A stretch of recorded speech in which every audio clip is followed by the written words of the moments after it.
चुनाव आयोग ने दिल्ली विधानसभा चुनाव की तारीख का ऐलान किया। दिल्ली में 5 फरवरी को डाले जाएंगे वोट। दिल्ली के 1,55,24,858 मतदाता करेंगे दिल्ली की गद्दी का फैसला। दिल्ली विधानसभा की 70 सीटों के नतीजे 8 फरवरी को घोषित किए जाएंगे। 8 फरवरी को सबसे तेज नतीजे आप एबीपी न्यूज पर देखें।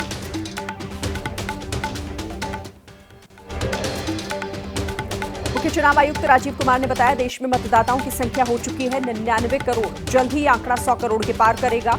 बोले, मतदान में हेरफेर करना है असंभव। ईवीएम के सवाल पर कहा, उच्चतम न्यायालय ने अलग अलग मौकों पर 42 बार ईवीएम पर भरोसा जताया। पारदर्शिता ही हमारी प्राथमिकता। यूपी के मिल्कीपुर और तमिलनाडु की इरोड विधानसभा सीट के उपचुनाव में भी 5 फरवरी को ही होगी वोटिंग। प्रेस कॉन्फ्रेंस के दौरान चुनाव आयुक्त ने तमाम सवालों के जवाब दिए। चुनाव की तारीख की घोषणा के बाद अरविंद केजरीवाल ने आप कार्यकर्ताओं में जोश भरा। सोशल मीडिया पर लिखा, सभी कार्यकर्ता पूरी ताकत और जोश के साथ मैदान में उतरने के लिए तैयार हो जाएं। आपके जुनून के आगे बड़े बड़े तंत्र हो जाते हैं फेल। आप ही हमारी सबसे बड़ी ताकत। दिल्ली बीजेपी के अध्यक्ष वीरेंद्र सचदेवा ने कहा, जिन लोगों ने दिल्ली को लूटने का काम किया, 5 फरवरी को उनकी आपदा आएगी। आम आदमी पार्टी की सत्ता जाएगी।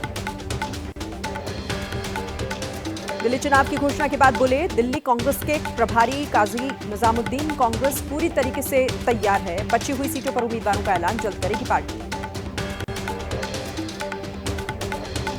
दिल्ली विधानसभा चुनावों के लिए आम आदमी पार्टी ने लॉन्च किया अपना कैंपेन सॉन्ग। फिर लाएंगे केजरीवाल की थीम पर तैयार किया गया सॉन्ग। लॉन्चिंग के मौके पर सीएम आतिशी, अरविंद केजरीवाल, मनीष सिसोदिया, गोपाल राय और सौरभ भारद्वाज मौजूद रहे।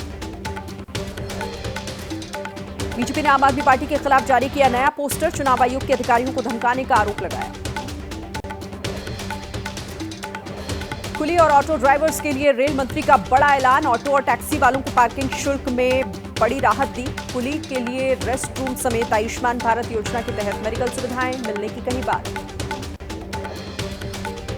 कुली और ऑटो ड्राइवर से मुलाकात के बाद दिल्ली बीजेपी के अध्यक्ष वीरेंद्र सचदेवा ने कहा, ऑटो चालकों को पार्किंग शुल्क 200 और कैब चालकों को 1200 की बजाय 400 रुपए देने होंगे। कुली भाइयों की ड्रेस के लिए हेल्पलाइन नंबर जारी किया।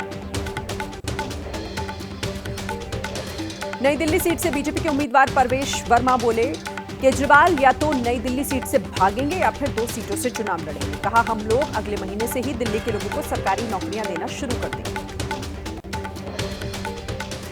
मायावती के भतीजे और बीएसपी के नेशनल कोऑर्डिनेटर आकाश आनंद ने अरविंद केजरीवाल को बताया दलित और पिछड़ा विरोधी। दिल्ली की एक जनसभा में बोले, जब केजरीवाल जेल गए तो इनके पास मौका था एससी या ओबीसी मुख्यमंत्री बनाने का, लेकिन बनाया नहीं। दिल्ली में आम आदमी पार्टी की ओर से चलाई योजनाओं के बंद करने के सवाल पर बोले रामवीर बिधूड़ी। कहा, पहले की तरह दिल्ली में जारी रहेंगी बिजली, पानी और मुफ्त सफर जैसी योजनाएं। रमेश बिधूड़ी के बयान को लेकर जारी है घमासान। हैदराबाद में बीजेपी ऑफिस के बाहर यूथ कांग्रेस कार्यकर्ताओं ने किया जोरदार प्रदर्शन। प्रियंका गांधी को लेकर बिधूड़ी ने दिया था विवादित बयान। बीजेपी पर अखिलेश का बड़ा आरोप। कहा, मीरापुर कुंदरकी में वोटों की लूट को छिपाने के लिए हुई संभल हिंसा। मौजूदा सरकार में न्याय मिलना कठिन। बीजेपी को बताया दरारवादी और हृदयविहीन पार्टी। 14 जनवरी से बदल जाएगा कांग्रेस हेडक्वार्टर का एड्रेस। 9 कोटला रोड पर बना है पार्टी का नया दफ्तर। आधुनिक सुविधाओं से लैस कांग्रेस दफ्तर का नया नाम रखा गया है इंदिरा भवन। मकर संक्रांति वाले दिन होगा उद्घाटन। हाथों में गन्ना लेकर किसानों ने मेरठ कलेक्ट्रेट का किया घेराव। गन्ना मूल्य के बकाया भुगतान की उठाई मांग। माइनिंग प्रोजेक्ट के विरोध में तमिलनाडु के मदुरई में सड़क पर उतरे 40 से ज्यादा गांव के किसान। पुलिस के साथ कई किसानों की हुई धक्का मुक्की।